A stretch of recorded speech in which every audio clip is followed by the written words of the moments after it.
সুস্মিতা পাল ব্লগে তোমাদের সবাইকে ওয়েলকাম জানিয়ে আমি আমার ভিডিওটা স্টার্ট করছি। এখন আমি হসপিটালে রয়েছে আর এখন বাজে সকাল 7টা। আমার হাজব্যান্ডের প্রচণ্ড পেটে ব্যথা ছটপট করছিল।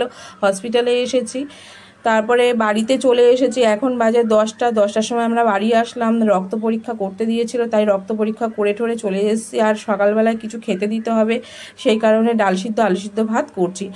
কাজ করতে করতে দুপুর 2টো বেজে গেছে। দেখো, স্নান করে সিঁদুরটা পরার টাইম পাইনি সকালবেলায়। আর সমস্ত কাজ বাকি ছিল, কিছুই আর করতে পারিনি। তাই জন্য একটুখানি ডাল সিদ্ধ সেই সকালে করেছিলাম, সেইটার সাথে একটু আলু ভাজা দিয়ে খাবো।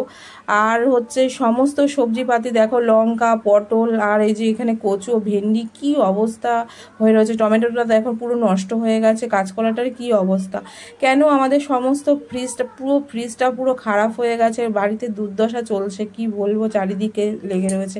আর এত কাজকর্মের মাঝখানে দেখো শুধু পিঁপড়ে কি করছে, বাসা বেঁধেছে। দেখো মাটি, নিচের মাটি সব ওপরে তুলে দিচ্ছে।